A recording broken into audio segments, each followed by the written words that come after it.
अवधूत चिंतन श्री गुरुदेव दत्त. श्री स्वामी समर्थ. तुम्हा सगळ्यांचं स्वामी श्रद्धा यूट्यूब चॅनलवर खूप खूप मनापासून स्वागत. स्वामी कृपेने तुमचा आजचा दिवस शुभ जाओ. स्वामी महाराज तुमच्या सर्व चांगल्या इच्छा पूर्ण करोत, हीच मी महाराजांनी प्रार्थना करते आणि आजच्या व्हिडिओला सुरुवात करते. तर आजच्या व्हिडिओमध्ये आपण एक खूप भन्नाट आणि खूप छान असे लक्ष्मी प्राप्तीचे उपाय बघणार आहोत. हे उपाय खूप दुर्मिळ जणांना माहीत असतील. हे उपाय स्वामींच्या केंद्रामध्ये सांगण्यात आले होते आणि तेच उपाय मी तुमच्यासमोर आज सांगणार आहे. बघा, खूप सुंदर. आणि कसं आहे माहिती आहे का, आपण काही आपल्या घरातल्या बारीक गोष्टींचा विचार करत नाही, पण हे उपाय असे आहेत ना, या जर आपण बारीक गोष्टी जर आपण लक्षात घेतल्या आणि हे उपाय केले ना, खरोखर मी म्हणेल तुम्हाला कधीही तुमच्या संसारात अन्नधान्याची कधीच कमी पडणार नाही. खूप सुंदर असे उपाय आहेत. नक्की करून बघा, नक्की सुरुवात करा या उपायांना. आणि खूप साधे सोपे आहेत, अजिबात जास्त काही करावं लागणार नाही याला. तर चला, हे उपाय कोणते आहेत ते आपण बघूया. बघा, आता त्यातला सगळ्यात पहिला उपाय म्हणजे असा आहे की ती सुगड मिळते बघा. सुगड जी आपण मकर संक्रांतीला पुजतो, वाण ठेवतो त्याच्यामध्ये, ती सुगड तुम्हाला आणायची आहे. सुगड नवी कोरी घ्या, घरातली जुनी घेऊ नका. नवी कोरी सुगड घ्या. त्या सुगडमध्ये तुम्हाला हा उपाय शुक्रवारी करायचा आहे, लक्षात घ्या. शुक्रवारी तुम्हाला ही सुगड घेऊन त्यामध्ये तुम्हाला 1-1 रुपयाची अशी 11 किंवा 21 नाणी तुम्हाला टाकायची आहे. आणि त्यानंतर त्याच्यामध्ये तुम्हाला पिवळी मोहरी टाकायची आहे. आणि त्यानंतर त्याच्यामध्ये तुम्हाला भीमसेनी कापूर, असं ही सुगड तयार करून तुम्हाला ती शुक्रवारी दिवसभर देवघरात ठेवायची आहे. तिला धूप दीप अगरबत्ती ओवाळा. त्यानंतर बघा, ही सुगड तुम्हाला तुमच्या घराच्या पूर्व दिशेला, तुमच्या घराच्या पूर्व दिशेला तुम्हाला ती सुगड ठेवायची आहे. सुगड अशा पद्धतीने ठेवायची की ती कोणाला दिसली नाही पाहिजे, याची काळजी तुम्हाला घ्यायची आहे. जर तुमच्या घराच्या पूर्व दिशेला ती सुगड ठेवण्यासाठी जागा नसेल तर तुमचा दरवाजा जिथे आहे, म्हणजे तुमचा मेन डोअर जिथे आहे ना, त्या मेन डोअरच्या वरती तुम्हाला ती ठेवायची आहे. कुठे म्हणजे ती सुगड दिसली नाही पाहिजे याची काळजी घ्यायची आहे. सुगड दिसली नाही पाहिजे यासाठी तुम्ही फोटो फ्रेमच्या मागे ती सुगड ठेवू शकता, किंवा एखादा फ्लॉवर पॉट ठेवून त्याच्या मागे ती सुगड तुम्ही ठेवू शकता. ही जी सुगड आहे ना, ती एक चुंबकासारखं काम करत असते. ही सुगड चुंबकासारखा पैसा आकर्षित करत असते, लक्षात घ्या. ही सुगड कायमस्वरूपी आपल्या घरात असलीच पाहिजे. आता काय होईल, 1-2 महिन्यामध्ये त्या सुगडमधली जे पिवळी मोहरी आहे ती खराब होईल. तर काय करायचं, 2 महिन्यानंतर परत ही सुगड तुम्हाला बदलायची आहे. तर काय करायचं, त्यातली जी पिवळी मोहरी आहे ती तुम्ही जाळण्यासाठी वापरा. त्यातली जी नाणी होते 11 रुपये किंवा तुम्ही 21 रुपये ठेवली असतील, ती जी नाणी आहे ती तुम्ही दानपेटीत टाकू शकता मंदिरामध्ये. बघा, ही सुगड तुमच्या घरामध्ये कायमस्वरूपी असली पाहिजे. आता सुगड आणताना परत सुगड नवीन घ्यायची का, तर सुगड नवीन घेऊ नका. तीच सुगड तुम्ही कंटिन्यू वापरू शकता. फक्त हा उपाय तुम्हाला शुक्रवारपासून चालू करायचा आहे आणि शुक्रवारीच ही सुगड तुम्हाला परत तयार करून ती तुम्हाला तुमच्या घराच्या पूर्व दिशेला ठेवायची आहे, किंवा तुमचा मुख्य दरवाजा जिथे आहे त्याच्यावरती तुम्हाला ठेवायची आहे. आपण बघा, शोचे आपण शोपीस ठेवतो, फ्लॉवर पॉट वगैरे काही आपण असं, तर त्याच्या मागे तुम्ही ती सुगड ठेवा, जेणेकरून कोणालाही दिसणार नाही. दुसरा उपाय म्हणजे असा आहे की घरातल्या प्रत्येक महिलेने कुंकुवाने स्वस्तिक काढायचं असतं. दर गुरुवारी, शनिवारी किंवा विशिष्ट दिनी आपण जेव्हा उंबरठ्याला हळदीचं लेपन करतो, किंवा आपला मुख्य दरवाजा आपण जेव्हा पुसतो, तेव्हा प्रत्येक महिलेने हे स्वस्तिक काढायचं आहे. जी महिला रोज स्वस्तिक काढते तिला कधीच वैधव्याची भीती राहत नाही. लक्षात घ्या, तिला कधीच वैधव्य येत नाही. स्वस्तिक हे खूप प्रभावी आहे. आता स्वस्तिक कसं काढायचं, स्वस्तिक कधी पण अधिकचं चिन्ह काढू नका. स्वस्तिक काढण्याची एक वेगळी पद्धत आहे, ती तुम्हाला मी सांगेलच. मी मंगल कलश स्थापन कसा करायचा तो व्हिडिओ मी तुमच्यासाठी शेअर केला होता ना, त्याच्यामुळे तुम्हाला दाखवलं होतं की स्वस्तिक कसं काढायचं. तरीही तुम्हाला मी एकदा दाखवते.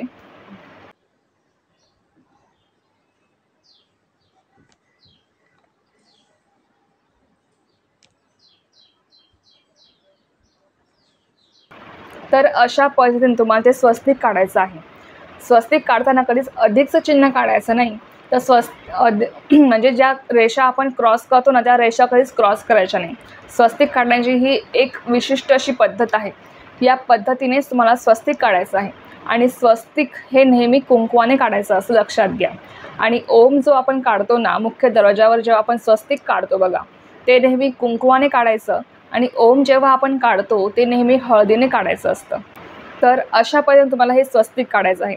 जी स्त्री स्वस्तिक काढते रोज, तिला कधीच वैधव्य येत नाही. महत्त्वाची गोष्ट म्हणजे ही आहे. आणि बघा, तुम्हाला जर रोज काढणं शक्य नाही, मी समजू शकते, नाही आपल्याला काढणं होत, तर आठवड्यातला असा विशिष्ट दिवस निवडून ठेवा की आठवड्यातून एकदा तरी आपल्याला स्वस्तिक काढायचं आहे. आपल्या उंबरठ्यावर, मुख्य दरवाजावर तुम्हाला हे स्वस्तिक काढायचं आहे. दर गुरुवारी जेव्हा आपण हळदीचं लेपन करतो तेव्हा सुद्धा तुम्ही हे स्वस्तिक काढू शकता, लक्षात घ्या. आता बघा, प्रत्येक शनिवारी तुम्हाला तुमच्या घराची स्वच्छता करायची असते. प्रत्येक शनिवारी आपल्या घरातलं जे काही जाळ जळमटं असेल, मी तुम्हाला प्रत्येक शनिवारी डीप क्लिनिंग नाही करायला लावणार, पण प्रत्येक शनिवारी तुम्हाला तुमच्या घरातलं जाळं जळमटं काढायचं आहे. बघा, आठवड्यातून हा एक शनिवार असा आहे की ज्या दिवशी आपण आपलं घर स्वच्छ करू शकतो. आणि त्यामुळे हा सुद्धा एक आपल्या लक्ष्मीप्राप्तीचा सगळ्यात प्रभावी असा उपाय आहे, जो आपण कधी असं विचार पण नाही करू शकत की शनिवारी घर साफ करणे हे चांगले असते, हे कधी आपल्याला माहीत पण नसतं. पण बघा, अशा ज्या गोष्टी असतात ना, ही माहिती खूप मोलाची आहे. त्यामुळे नीट लक्ष देऊन ऐका.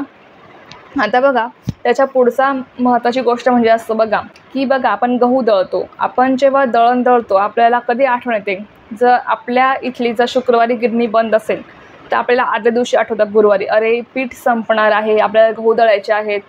आपण काय करतो मग, गुरुवारीच दळण घेऊन जातो गिरणीमध्ये. तर लक्षात घ्या, ही खूप चुकीची गोष्ट आहे. दळण हे नेहमी शनिवारी किंवा सोमवारी दळले पाहिजे. बघा, या गोष्टी ज्या आहेत ना, या बारीक बारीक आहेत, ज्याचा आपण कधी विचार पण करत नाही.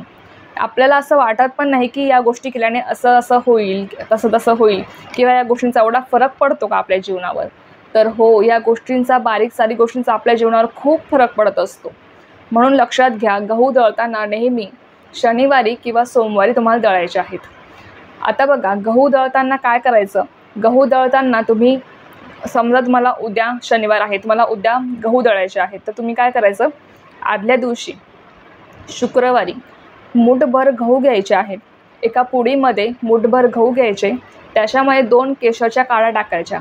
केशरची डब्बी मिळते ना, केशरची डब्बी आणा, ओरिजिनल केसर असलं पाहिजे, लक्षात घ्या. तर 2 केशरच्या काड्या आणि मूठभर गहू हे तुम्ही दिवसभर तुम्हाला देवघरात ठेवायचं आहे. ती पुडी बांधून त्याला तुम्हाला अगरबत्ती ओवाळायची आहे, हळद कुंकू लावायचं आहे, दिवसभर ठेवायचं आहे. आणि दुसऱ्या दिवशी जेव्हा तुम्ही शनिवारी गहू दळाल तेव्हा त्याच्यामध्ये तुम्हाला हे गहू तुम्हाला त्याच्यामध्ये ॲड करायचे आहे. बघा, हा सुद्धा उपाय लक्ष्मीप्राप्तीचा अतिशय प्रभावी आहे. आता बघा, हा जो उपाय आहे ना, त्या उपायाने तुमच्या घरामध्ये कधीच अन्नधान्याची कमी पडत नाही. बघा, आपल्या घरातलं पीठ, मीठ, तांदूळ, पोळपाट लाटणं आणि साखर या गोष्टी कधीही कोणाला देऊ नका. आणि दूध, या ज्या गोष्टी आहेत ना, कधीही कोणाला देऊ नका. या गोष्टी आपल्या घरातल्या लक्ष्मी आहेत आणि त्या गोष्टी कधीही आपल्या घरातल्या संपू नये याची काळजी पण तुम्हाला घ्यायची आहे. तांदूळसुद्धा तुमच्या घरातले कधीच संपू देऊ नका, साखरसुद्धा संपू देऊ नका आणि मीठसुद्धा. या ज्या गोष्टी आहेत त्या आपल्या घरातल्या लक्ष्मी आहेत, त्या कधीच आपल्या घरातल्या संपल्या नाही पाहिजेत. तांदूळ संपणार आहे त्याच्या अगोदरच तुम्ही घेऊन या. तांदूळ, मीठ, साखर आपल्या घरातली कधीच संपली नाही पाहिजे याची काळजी तुम्हाला घ्यायची आहे. बघा, पैसाच सर्व काही नसतो, पण आपल्या घरात सुखसुद्धा खूप महत्त्वाचं आहे. जेवढा पैसा महत्त्वाचा आहे ना, त्याच्यापेक्षा जास्त कितीतरी पटीने सुख खूप महत्त्वाचं आहे, जे खूप कमी लोकांना मिळतं. पैसा तर कमवता येतो, पण सुख नाही कमवता येत. सुख हे आपल्यातच आणावं लागतं. बघा, ज्यांच्या संसारात पती पत्नी एकत्र ताटामध्ये जेवतात ना, ते त्यांचं घर हे फक्त घर राहत नाही, तर ते मंदिर बनतं. त्यांच्या आयुष्यात सुखाची कधीच कमी पडत नाही, त्यांना सगळं भरभरून मिळत असतं. अन्नधान्याची सुद्धा त्यांच्या आयुष्यामध्ये कधीच कमी पडत नाही. आणि जी मुलगी आपल्या वडिलांच्या ताटात जेवते तिच्या वडिलांना कधीच अपमृत्यू येत नाही. ही सुद्धा खूप महत्त्वाची गोष्ट आहे. बघा, मला सुद्धा यातल्या बऱ्याचशा गोष्टी माहीत नव्हत्या, पण जेव्हा मला माहीत पडल्या तेव्हा खरंच असं वाटलं की आपण या गोष्टीला कधी विचारच केला नाही. म्हणजे ज्या गोष्टींचा आपण एवढ्या बारीक बारीक गोष्टी आपण विचार करून सोडून देतो, त्या गोष्टी खरंच किती आपल्या जीवनावर प्रभाव करून जातात. लक्षात ठेवा, जी मुलगी आपल्या वडिलांच्या ताटात जेवते ना, आपल्या वडिलांसोबत जेवते, तिच्या वडिलांना कधीच अपमृत्यू येत नाही. आणि ज्या घरात पती पत्नी एकत्र जेवतात, त्यांच्या संसारात सुखाची कधीच कमी राहत नाही. तिथे सुख, शांती, समृद्धी, धन, आरोग्य सगळं काही भरभरून त्या घरात त्यांना मिळत असतं. त्याच्यामुळे ह्या गोष्टी लक्षात ठेवा. का ज्यांच्या घरात सारखे अतिथी जेवतात ना, ज्यांच्या घरात आपल्याला बघा, बऱ्याच स्त्रियांना असं वाटतं की पाहुणा नको, पाहुणा आला की मग खूप करावं लागणार, त्याला स्वयंपाक वगैरे सगळं जेवण वगैरे व्यवस्थित बनवावं लागणार, आपले थोडेसे कामं वाढणार आहेत. परंतु एक गोष्ट लक्षात ठेवा, मला महिलांना सांगायचं आहे, ज्यांच्या घरात अतिथी जेवतात त्यांच्या घरात कधीच अन्नधान्याची कमी पडत नाही. अतिथी तिथेच जेवतात ज्यांच्या घरात काहीही कमी नसतं. लक्षात घ्या ही गोष्ट. म्हणून तुमच्या घरात सुद्धा वारंवार पाहुणा येत असेल, अतिथी येत असेल, तर तुम्ही खूप भाग्यवान आहात. तुमच्या घरात, तुमच्या संसारात कधीच अन्नधान्याची कमी पडणार नाही, ही गोष्ट लक्षात ठेवा. आता बघा, रोज तुम्ही स्वयंपाक करताना कधीही ना, एक वेळ जेवण अर्धी भाकरी जर कमी पडली तरी चालेल, परंतु अन्न वाया घालू नका. एक वेळेस थोडंसं खा, आपण काही उपाशी राहत नाही, थोडंसं अन्न खा. एक भाकरी खायची तर अर्धी खा, पण ते अन्न वाया घालू नका. हे जे अन्न आहे ना, ते पूर्ण ब्रह्म आहे. खूप लोक असे आहेत की त्यांना 2 वेळेचं जेवणसुद्धा मिळत नाही. आपण जेव्हा त्या लोकांना पाहतो ना, तेव्हा आपण आपल्या स्वतःला खूप लकी समजतो की आपण खूप सुखी आहोत. ते जे लोक असतात ना, त्यांना चतकोर भाकरीसुद्धा त्यांच्यासाठी खूप महत्त्वाची आहे. चतकोर भाकरीच कशाला, त्यांना अन्नाचा एक कणसुद्धा खूप महत्त्वाचा असतो त्यांच्या जीवनामध्ये, कारण त्यांना ते 2 वेळेचं सुद्धा त्यांना ते खायला मिळत नाही. मग आपण ते अन्न का वाया घालवतोय? अन्न हे पूर्ण ब्रह्म आहे, आपल्या घरातील लक्ष्मी आहे. आपण ज्यासाठी कष्ट करतो, आपण कष्ट का करतो, पैसा का कमवतो? कारण की आपलं पोट भरावं. आणि पोट भरण्यासाठी आपण आपलं गाव सोडून आलेलो आहोत. आणि ते पोट भरण्यासाठी आपण अन्न शिजवतो, तर अन्न आपण अर्ध वाया घालवतो. बघा, ज्या घरात अन्न वाया जातं त्या घरातसुद्धा लक्ष्मी नांदत नाही. म्हणून तुमच्या घरात कमीत कमी एक वेळेस एक पोळी खायची तर अर्धी खा, किंवा जर सकाळी अन्न उरलं तर संध्याकाळी खाण्याचा प्रयत्न करा. आमच्या घरीसुद्धा जर सकाळी एखादी पोळी उरली तर मी ती संध्याकाळी गरम करून खात असते. आम्हाला काही त्रास होत नाही. पण तुम्हाला असं काही त्रास होत असेल, शिळं अन्न खाल्लं जात नसेल, तर तुम्ही एक वेळेस एक पोळी बनवायची तर अर्धी बनवा, परंतु अन्न वाया घालू नका. ही खूप महत्त्वाची गोष्ट लक्षात ठेवा.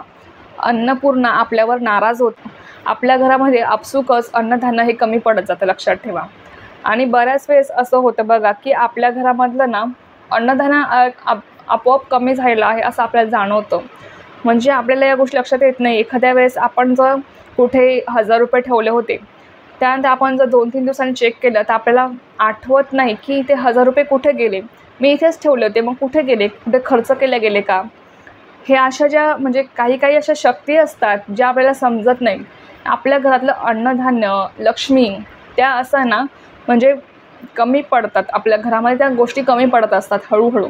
पण हे जे उपाय मी तुम्हाला सांगितले, हे जर तुम्ही पूर्ण श्रद्धेने मनापासून जर केले आणि तुमच्या आयुष्यात हे उपाय तुम्ही करत राहिले ना, तुम्हाला तुमच्या संसारामध्ये, तुमच्या आयुष्यामध्ये धनधान्याची कधीच कमी पडणार नाही. तुमच्या घरामध्ये धन, धान्य, सुख, समृद्धी, आरोग्य सर्व काही भरभरून नांदेल. फक्त ही जी माहिती आहे ती खूप मोलाची आहे आणि खूप जीव तोडून व्हिडिओ बनवला आहे. तुम्हाला जर ही माहिती आवडली असेल तर व्हिडिओला लाईक, शेअर, सबस्क्राईब करा. जर खरोखर ज्याला गरज आहे त्यांच्यापर्यंत ही माहिती पोचवा आणि जास्तीत जास्त लोकांपर्यंत ही माहिती पोचवा, जेणेकरून कोणाचंही भलं होईल. आणि जेव्हा आपल्याकडनं दुसऱ्याला पुण्य मिळतं ना, आपल्याकडनं दुसऱ्यांचं भलं होतं, तेव्हा आपलंसुद्धा भाग्य उजळत असतं, लक्षात ठेवा. आपल्याकडनं दुसऱ्याचं कसं चांगलं होईल याचाच विचार करा, कारण की त्याचं भाग्य उजळलं तेव्हा आपलं भाग्य उजळत असतं, आपल्यालासुद्धा त्याचं पुण्य मिळत असतं. तर चला, ही खूप महत्त्वाची माहिती मला तुमच्यासोबत शेअर करायची होती. तर झालेली सेवा मी स्वामी महाराजांनी रुजू करते आणि आजचा व्हिडिओ इथेच थांबवते. तुम्हाला जर ही माहिती आवडली असेल तर व्हिडिओला लाईक, शेअर, सबस्क्राईब करायला विसरू नका. पुन्हा भेटू अशाच एका नवीन व्हिडिओसोबत किंवा नवीन विषयासोबत. तोपर्यंत सर्वांना श्री स्वामी समर्थ. जय जय स्वामी समर्थ.